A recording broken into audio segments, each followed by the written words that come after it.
നിങ്ങൾക്ക് നിങ്ങളിൽ തന്നെ വിശ്വാസക്കുറവ് തോന്നുന്നുണ്ടോ? നിങ്ങളുടെ കഴിവുകളെ നിങ്ങൾ സംശയിക്കുന്നുണ്ടോ? എങ്കിൽ നിങ്ങളുടെ കോൺഫിഡൻസ് ഉയർത്തുന്നതിന് വേണ്ടി 30 ദിവസം പ്രാക്ടീസ് ചെയ്യുന്നതിനുള്ള ചെറിയ 5 ശീലങ്ങളെക്കുറിച്ച് നമുക്ക് നോക്കാം. ചെറിയ ശീലങ്ങളാണ് എല്ലായ്പ്പോഴും നമ്മളെ വലിയ മാറ്റത്തിലേക്ക് കൊണ്ടുപോകുന്നത്. നിങ്ങളുടെ കോൺഫിഡൻസ് വർദ്ധിപ്പിക്കാനായിട്ട് നിങ്ങൾ പാലിക്കേണ്ട 5 ശീലങ്ങളിൽ ഒന്നാമത്തേത്, ചെറിയ ചെറിയ ഗോൾ സെറ്റ് ചെയ്ത് അത് പൂർത്തീകരിക്കുക.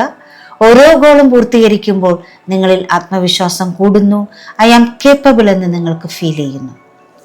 രണ്ടാമതായി നിങ്ങൾ ശീലിക്കേണ്ടത് സ്വയം കാണുക. മിറർ പ്രാക്ടീസിലൂടെ, മിററിലൂടെ നോക്കി നിങ്ങളുടെ കണ്ണുകളിലേക്ക് നോക്കി പറയുക, ഐ എം കോൺഫിഡൻറ്റ്. ഓരോ ദിവസവും എന്നിൽ പോസിറ്റീവായ നല്ല മാറ്റങ്ങൾ സംഭവിച്ചുകൊണ്ടിരിക്കുന്നു. മൂന്നാമതായി നിങ്ങൾ ശീലിക്കേണ്ട ഒരു കാര്യം, സെൽഫ് കമ്പാരിസൺ സ്റ്റോപ്പ് ചെയ്യുക. നിങ്ങളൊരു യുണീക്ക് സോളാണ്, യുണീക്ക് ജേർണിയിലാണെന്ന് തിരിച്ചറിഞ്ഞുകൊണ്ട് സെൽഫ് കമ്പാരിസൺ സ്റ്റോപ്പ് ചെയ്യുക. നാലാമതായിട്ട് നിങ്ങൾ ചെയ്യേണ്ട കാര്യം പോസിറ്റീവ് സെൽഫ് ടോക്കാണ്. നിങ്ങൾ നിങ്ങളോട് തന്നെ വളരെ പോസിറ്റീവായിട്ട് സംസാരിക്കുക, നിങ്ങളെ ചേർത്ത് പിടിക്കുക, എല്ലാ സപ്പോർട്ടും ഹെൽപ്പും കൊടുക്കുക. അഞ്ചാമതായിട്ട് നിങ്ങൾ ചെയ്യേണ്ട കാര്യം, ദിവസവും ഒരു പുതിയ കാര്യമെങ്കിലും നിങ്ങൾ പഠിക്കുക. ഒരു ഐഡിയ ആവാം, ഒരു നോളജ് ആവാം, ഒരു വിസ്ഡം ആവാം, എന്തുമാവാം.